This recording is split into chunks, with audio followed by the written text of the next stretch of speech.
Bismillahirrahmanirrahim. Institute of Southern Punjab Multan, Department of English, and the subject is elementary mathematics. The class is BS English semester 2nd, and this is the lecture number 2 for elementary mathematics. Okay class, last week जो हम लोगों ने discuss किया था that was the basic set theory. We discussed the basic definitions of sets, then cardinality of set, then its subset, null set, and other basic definitions of sets. इस week जो हम discuss करेंगे and the second topic जो मैंने आप लोगों को class में आउटलाइन लिखवाई थी, उसमें सेकंड जो टॉपिक से आई गेस वो सेट से बेसिक टर्मिनोलॉजीज थी. Then we came on Venn diagrams. सबसे पहले हमारे पास वैन डायग्राम्स है. यहाँ पे Venn diagram is a way of describing the relationship between sets. Each set is known as a circle and circles overlap if the sets intersect. ठीक है, last time हमने इंटरसेक्शन की बात की थी कि टू सेट्स का इंटरसेक्शन जो है वो किस तरह से हम डिस्क्राइब करते हैं. इंटरसेक्शन जो है उसमें हम ये कहते हैं कि टू सेट्स आर इंटरसेक्टेड अगर उनके कॉमन एलिमेंट जो है वो एक सेट में आते हैं. ठीक है, उनमें अगर टू एलिमेंट्स के कॉमन नंबर जो है वो एक सेट में आएंगे तो वो सेट जो है वो इंटरसेक्टेड होंगे. जैसे ये है X such that X should belongs to the set X and X should belongs to the other set T. इनके जो कॉमन वैल्यूज होंगी वो एक्स इंटरसेक्शन टी में आएंगी. और हम कहते हैं कि दोनों सेट्स जो हैं ये डिस्जॉइंट होंगे if S intersection is equal to 5. अगर इनके इंटरसेक्शन में कोई नंबर नहीं आएगा तो then these two sets will call the disjoint sets. Otherwise इनको हम कहेंगे कि वो इंटरसेक्टेड सेट्स हैं. The example 2.5 is the Venn diagram for intersected sets. The following are Venn diagrams for the intersection and union of two sets. ठीक है, यहाँ पे हमें डायग्राम में उन्होंने यू जो है वो यूनिवर्सल सेट गिवन है और A is the diagram for A set and B is the diagram for B set. The shaded part of the diagrams are the intersections and unions respectively. मतलब first diagram जो है इसमें उन्होंने कहा है कि ए और बी जो है दोनों डिसजॉइंट नहीं है, इनमें कुछ पोर्शन कॉमन है. जो इनका कॉमन पोर्शन है उसको हम ए इंटरसेक्शन बी कहेंगे और जो शेडेड पोर्शन है वो हमारा रिक्वायर्ड सेट है. तो यहाँ पे शेडेड पोर्शन जो है वो इंटरसेक्शन है. This means that this diagram is for intersection of both of two sets A and B. So the first diagram is for intersection of sets A and B and the second diagram is for union of two sets A and B. हमें पता है union के case में हमने क्या describe किया था कि यूनियन में दोनों एलिमेंट्स में से किसी कोई मेंबर जो है वो सेट्स में से किसी एक में भी हो वो यूनियन में आ जाता है. Either it is in A set और इन बी सेट. किसी भी सेट में वो मेंबर होगा तो वो उनके यूनियन में आ जाएगा. तो इस केस में हमारे पास जो यूनियन आता है वो दोनों सेट्स को इंटरसेक्ट करेंगे, मतलब दोनों सेट्स को शेडेड करेंगे.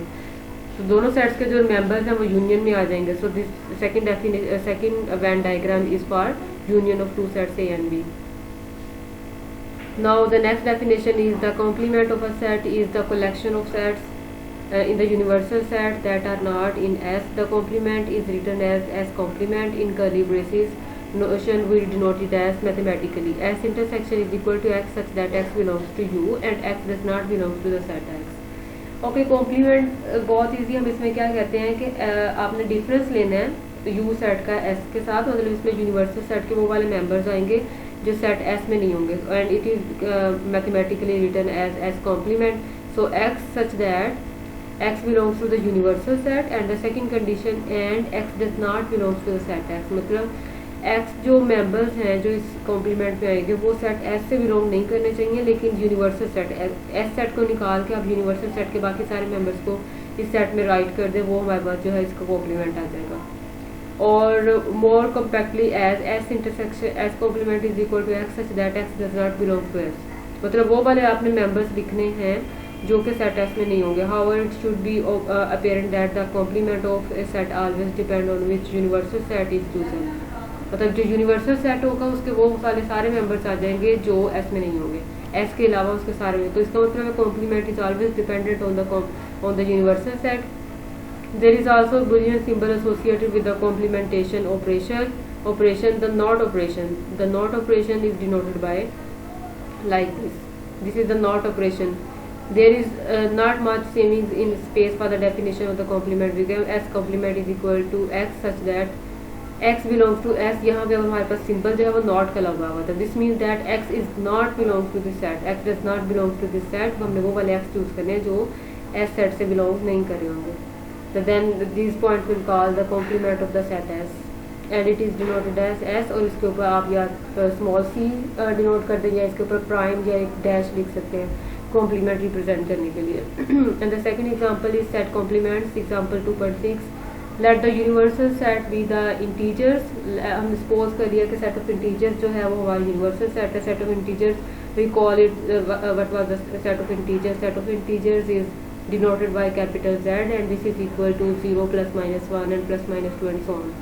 Then the complement of the even integers is the odd integers. Okay, then if we have to find the complement of even integer, then it will be odd integers. Obviously the complement contain all those members which are not in the set. So अगर आप complement लेंगे even integers का, तो complement में even integers के अलावा बाकी सारे members आ जाएंगे, तो बाकी सारे members जो है वो odd numbers होंगे. So this means that the complement of even integers is odd number, and similarly the complement of odd integers is an even integer, is the set of even integer. Second point है, let the universal set be defined by 1, 2, 3 and 4 and 5. Then the complement of S is equal to 1, 2, 3 and S complement is equal to 4, 5.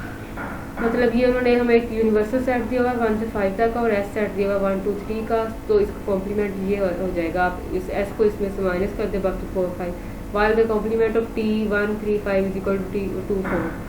Clear? Then the next definition, next example is the let the universal set be the letters A, E, I, O, U, Y. Then Y complement is equal to A, E, I, O, U. Y complement जो है उसमें Y के अलावा बाकी सारे members आ जाएंगे. The Venn diagram of Y complement is equal to this set.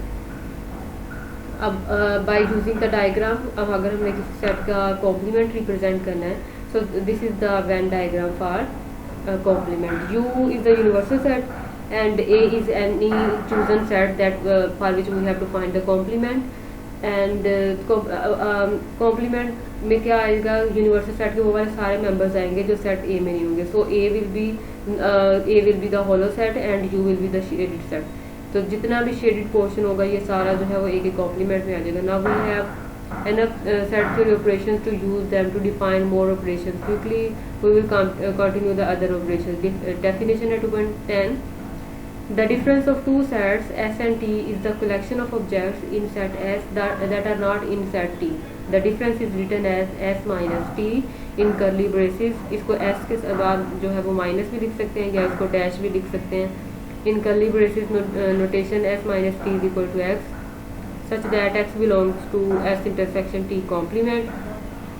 Okay S. अब यहाँ पे उन्होंने कहा है कि टू सेट्स का अगर हमें डिफरेंस फाइंड करना हो, लेट्स सपोज हमने एस डिफरेंस टी फाइंड करना है, तो अब इस सेट में सेट एस के वो वाले सारे मेंबर्स आ जाएंगे जो टी में नहीं होंगे. Okay, then X such that X belongs to S intersection T complement, मतलब टी का कॉम्प्लीमेंट और एस में जो कॉमन मेंबर्स होंगे वो इस सेट में आएंगे. और इन अदर वर्ड्स और alternatively we can define this set as S minus T is equal to X such that x belongs to x and x does not belongs to t. Okay, x जो है वो वाले members होंगे जो set s में तो होंगे लेकिन सेट t में नहीं होंगे. तो फिर हम इसे कहेंगे कि ये जो है ये सेट क्या रिप्रेजेंट कर रहा है, difference of two sets s and t. Comparatively similarly in the same way आप इसको इस तरह से भी लिख सकते हैं t माइनस s. अगर t पहले सेट होगा तो फिर आपने t सेट के वो वाले मेंबर्स लिखने हैं जो s सेट में नहीं होंगे. So these two definitions are in the similar way. Okay, next we have an example for operator parent. मतलब किसको हमने जब हमारे पास यहाँ पे हमारे पास काफ़ी सारी ब्रेसेस होंगी करली ब्रेसेस, तो हमने पहले किसको ऑपरेट करना है ये हमने डिसाइड करना है. Since complementation is done before intersection, the symbolic definition of the difference of sets can be written as S minus T is equal to X such that X belongs to S intersection T complement. If we were to take the set operations A union B intersection C complement, तो हम पहले जो है वो B intersection C complement इसको operate करेंगे. सबसे पहले जो है वो आप C का कॉम्प्लीमेंट निकालेंगे, देन उस C कॉम्प्लीमेंट का इंटरसेक्शन लेंगे B के साथ, देन उसको सॉल्व करेंगे, उसका यूनियन लेंगे A के साथ. ठीक है, इसको आपने प्रेसिडेंस को किस तरह से सॉल्व करना है, मतलब आपने सबसे पहले प्रेसिडेंस का मतलब ये है कि आपने सबसे पहले किस ऑपरेशन, अगर इस तरह से लिखे हो तो आपने किस तरह से डिसाइड करना है कि कौन सा ऑपरेशन जो है वो पहले सॉल्व आउट होगा, and then on the second portion and third.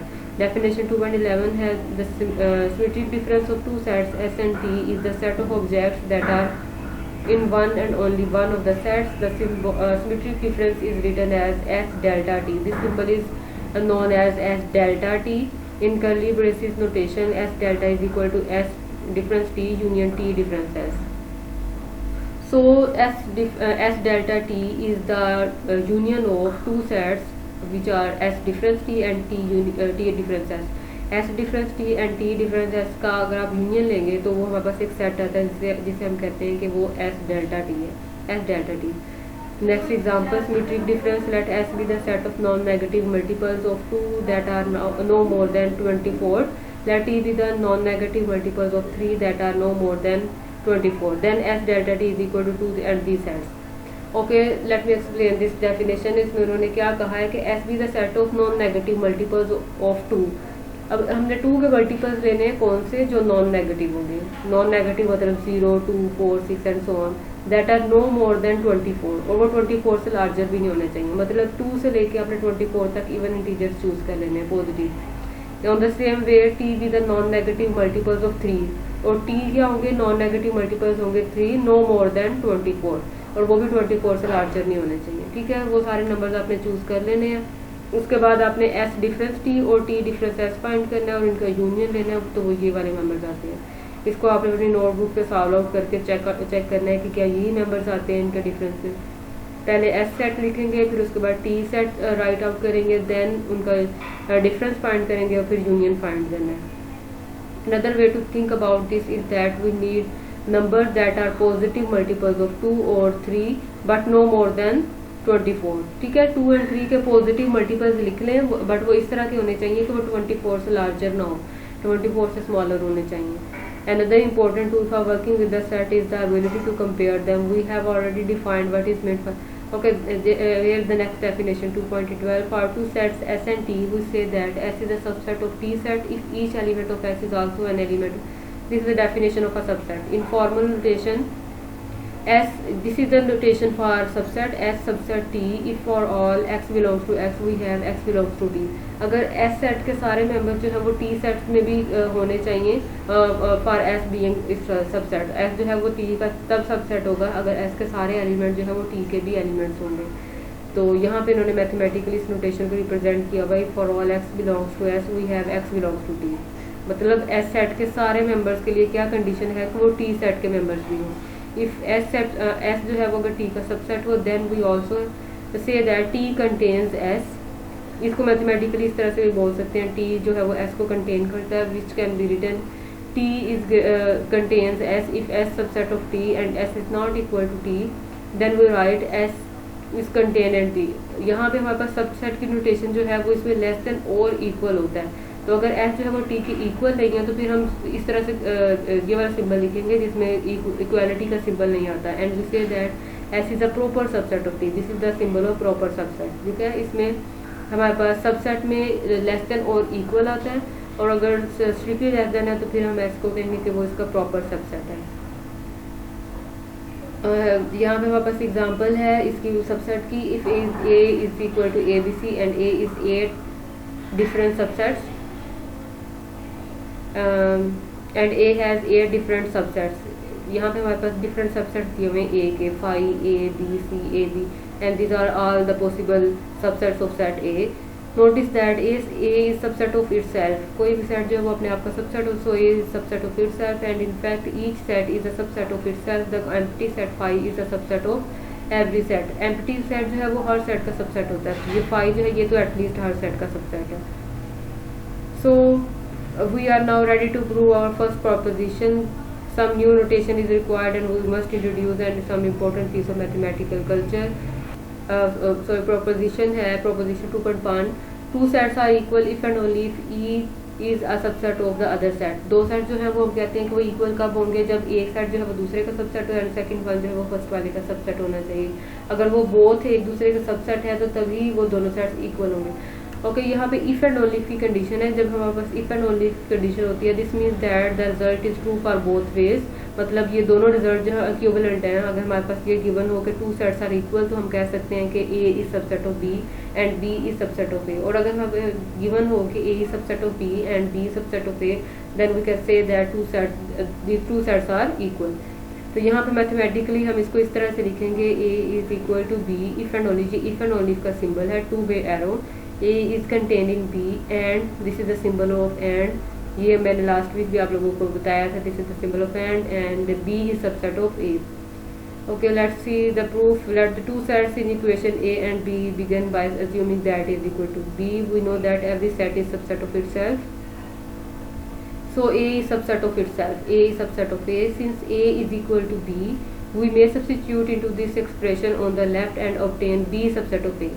हमें पता है कि a और b जो है वो इक्वल है, तो आप यहाँ पे a की जगह पे b पुट कर दें, so this means that b is subset of a. Similarly, we can substitute on the right and obtain a subset of b. We have thus demonstrate that if a is equal to b, then a and b both subsets of each sets. तो हमने एक दफ़ा जो है वो a की जगह पे a पुट करना है और एक दफ़ा a की जगह पे b पुट करना है, तो इसका मतलब है a सबसेट ऑफ b है और b सबसेट ऑफ a है, तो दोनों सेट एक दूसरे के सबसेट्स हैं. This means that a is equal to b. Okay, now the converse part, assume now that a is subset of b and b sub. अब हमने सपोज कर लिया कि दोनों सेट्स जो हैं वो एक दूसरे के सबसेट्स हैं. Then the definition of the sets tell us that any element of a is an element of b. Similarly, any element of b is an element of a. This means that a and b have the same elements. क्योंकि a जो है वो b का subset है, a के element जो है वो b में कंटेन करते हैं और b के एलिमेंट्स a, तो इसका मतलब इन दोनों के एलिमेंट जो हैं वो सेम है. तो similarly this is the definition of equal sets. हमने इक्वल सेट्स की डेफिनेशन में देखा था कि two sets are equal if they have the same entries, अगर उनके नंबर ऑफ एलिमेंट्स और एंट्रीज जो है वो सेम होंगे. So this means that a is equal to b and this is the second half of the proof जो हमने इस थ्योरम में सेकंड पार्ट प्रूव करना था.